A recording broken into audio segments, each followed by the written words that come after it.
How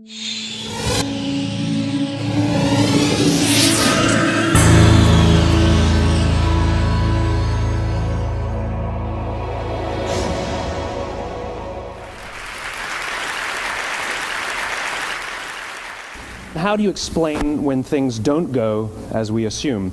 Or better, how do you explain when others are able to achieve things that seem to defy all of the assumptions? For example, why is Apple so innovative? Year after year after year after year, they're more innovative than all their competition. And yet, they're just a computer company. They're just like everyone else. They have the same access to the same talent, the same agencies, the same consultants, the same media. Then why is it that they seem to have something different? Why is it that Martin Luther King led the civil rights movement? He wasn't the only man who suffered in a pre-civil rights America, and he certainly wasn't the only great orator of the day. Why him? And why is it that the Wright brothers were able to figure out controlled powered manned flight when there were certainly other teams who were better qualified, better funded, and they didn't achieve powered manned flight, and the Wright brothers beat them to it? There's something else at play here. About 3.5 years ago, I made a discovery, and this discovery profoundly changed my view on how I thought the world worked, and it even profoundly changed the way in which I operate in it. As it turns out, there's a pattern. As it turns out, all the great and inspiring leaders and organizations in the world, whether it's Apple or Martin Luther King or the Wright brothers, they all think, act, and communicate the exact same way, and it's the complete opposite to everyone else. All I did was codify it. And it's probably the world's simplest idea. I call it the golden circle.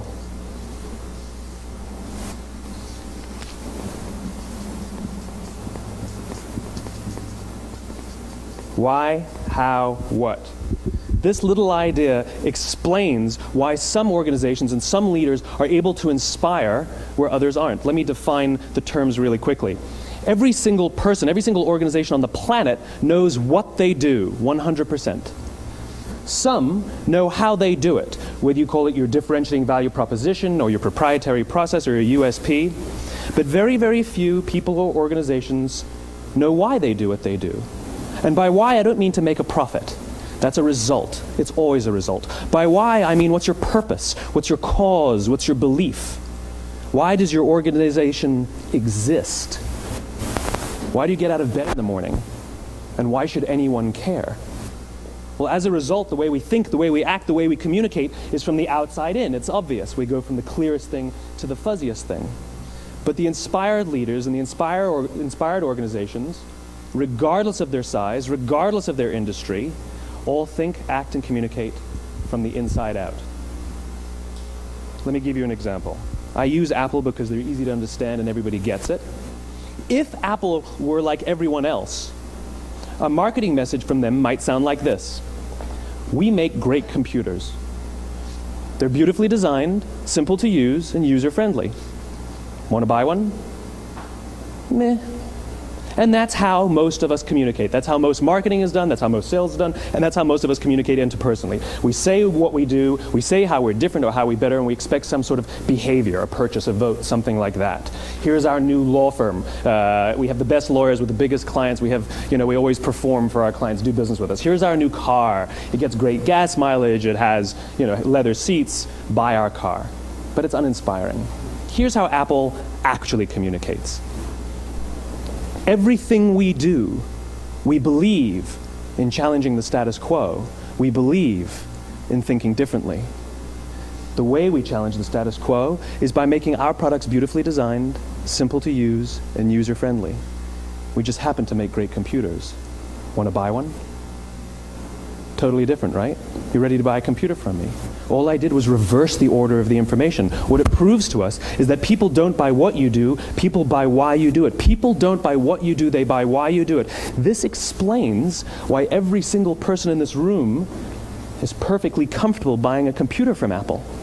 But we're also perfectly comfortable buying an MP3 player from Apple, or a phone from Apple, or a DVR from Apple. But as I said before, Apple's just a computer company. There's nothing that distinguishes them structurally from any of their competitors. Their competitors are all equally qualified to make all of these products. In fact, they tried. A few years ago, Gateway came out with flat-screen TVs. They're eminently qualified to make flat-screen TVs. They've been making flat-screen monitors for years. Nobody bought one. And Dell came out with MP3 players and PDAs. And they make great quality products, and they can make perfectly well-designed products, and nobody bought one. In fact, talking about it now, we can't even imagine buying an MP3 player from Dell. Why would you buy an MP3 player from a computer company? But we do it every day. People don't buy what you do, they buy why you do it. The goal is not to do business with everybody who needs what you have. The goal is to do business with people who believe what you believe. Here's the best part. None of what I'm telling you is my opinion. It's all grounded in the tenets of biology, not psychology, biology. If you look at a cross-section of the human brain, looking from the top down, what you see is the human brain is actually broken into three major components that correlate perfectly with the golden circle. Our newest brain, our Homo sapien brain, our neocortex, corresponds with the what level. The neocortex is responsible for all of our rational and analytical thought and language. The middle two sections make up our limbic brains, and our limbic brains are responsible for all of our feelings, like trust and loyalty. It's also responsible for all human behavior, all decision-making, and it has no capacity for language. In other words, when we communicate from the outside in, yes, people can understand vast amounts of complicated information like features and benefits and facts and figures. It just doesn't drive behavior. When we communicate from the inside out, we're talking directly to the part of the brain that controls behavior, and then we allow people to rationalize it with the tangible things we say and do. This is where gut decisions come from. You know, sometimes you can give somebody all the facts and your figures and you say, I know what all the facts and details say, but it just doesn't feel right. Why would we use that verb? It doesn't feel right.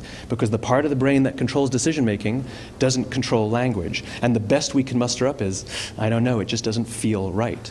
Or sometimes you say you're leading with your heart or you're leading with your soul. Well, I hate to break it to you, those aren't other body parts controlling your behavior. It's all happening here in your limbic brain, the part of the brain that controls decision-making and not language.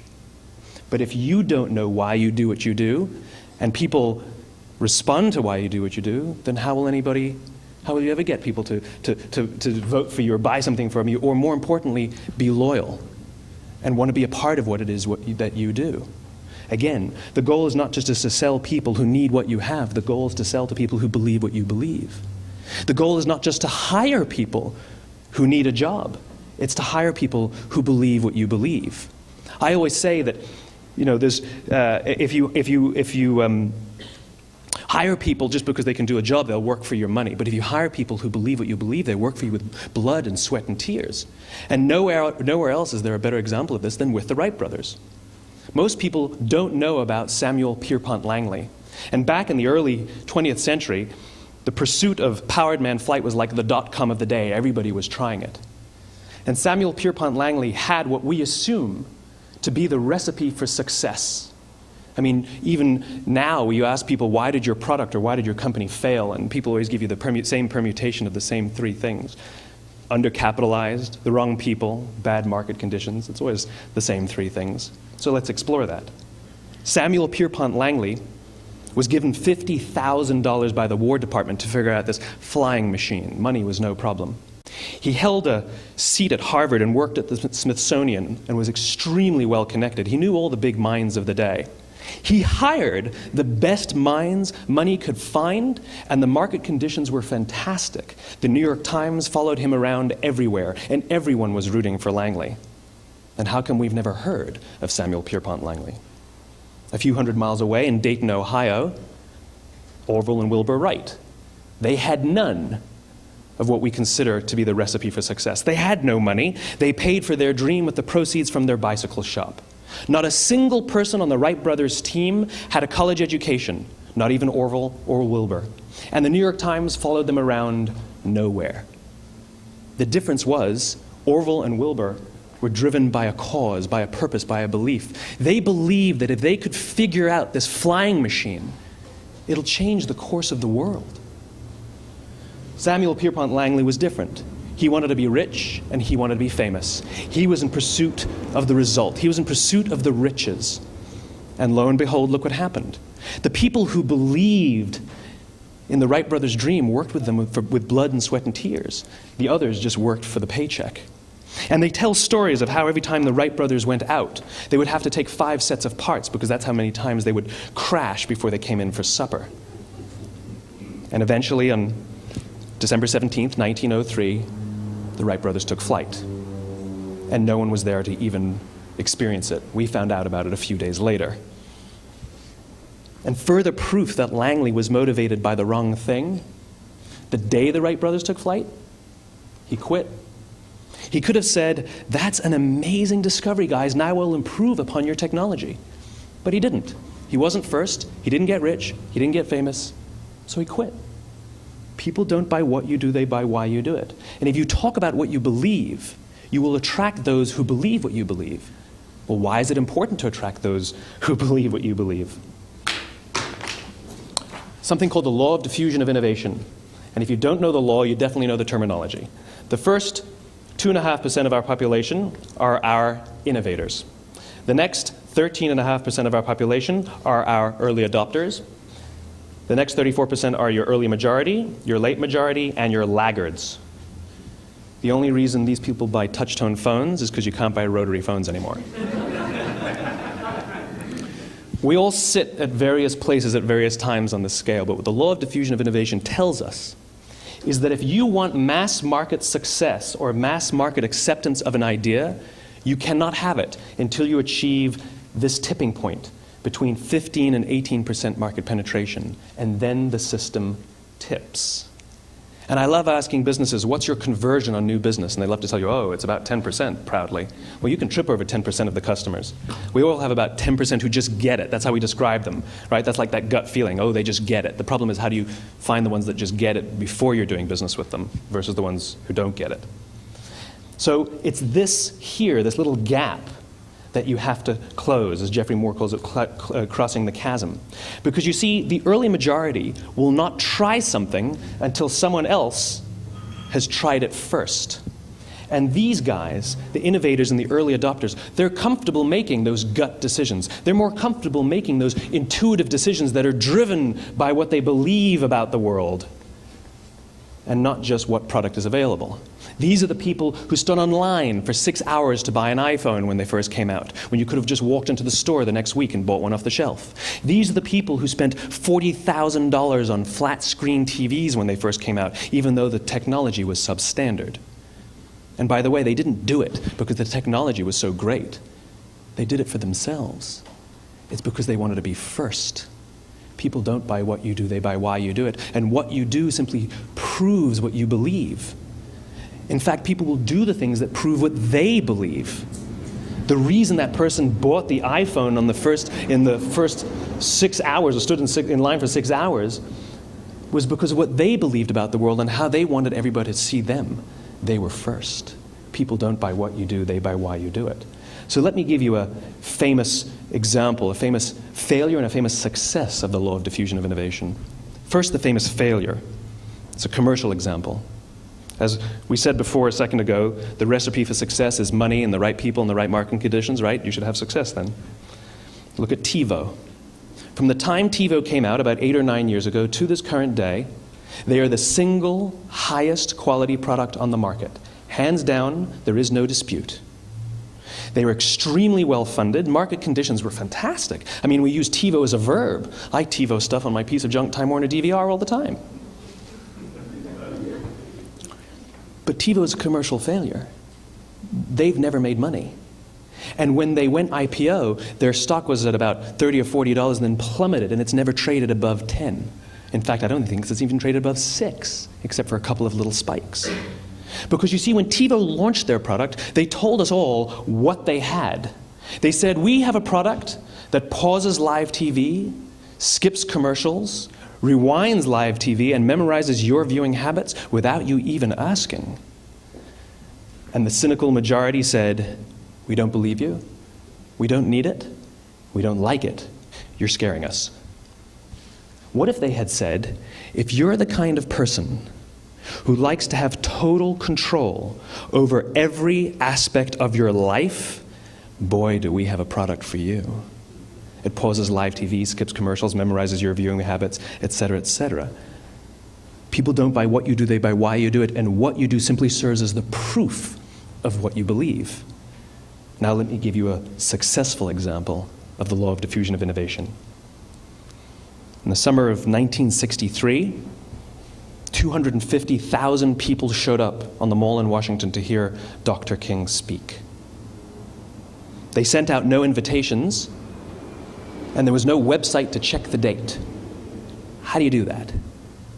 Well, Dr. King wasn't the only man in America who was a great orator. He wasn't the only man in America who suffered in a pre-civil rights America. In fact, some of his ideas were bad.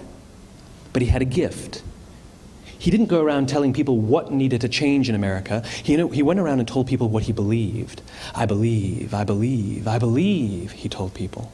And people who believed what he believed took his cause and they made it their own, and they told people. And some of those people created structures to get the word out to even more people. And lo and behold, 250,000 people showed up on the right day, on the right time to hear him speak. How many of them showed up for him? 0. They showed up for themselves. It's what they believed about America that got them to travel on a bus for 8 hours to stand in the sun in Washington in the middle of August. It's what they believed, and it wasn't about black versus white. 25% of the audience was white. Dr. King believed that there are 2 types of laws in this world, those that are made by a higher authority and those that are made by man. And not until all the laws that are made by man are consistent with the laws that are made by the higher authority will we live in a just world. It just so happens that the civil rights movement was the perfect thing to help him bring his cause to life. We followed not for him, but for ourselves. And by the way, he gave the I have a dream speech, not the I have a plan speech. Listen to politicians now with their comprehensive 12-point plans. They're not inspiring anybody. Because there are leaders and there are those who lead.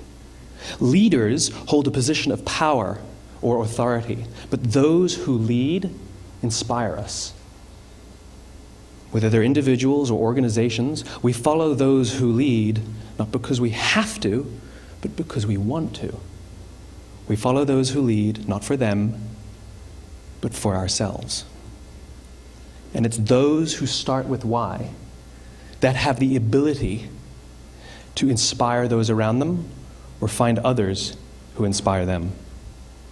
Thank you very much.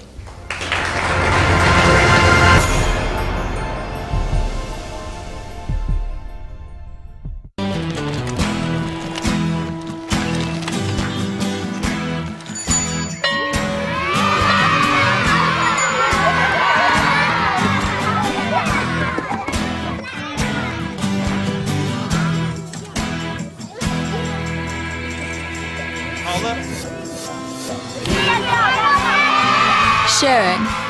That's video on the Human Network. Siska, welcome to the Human Network.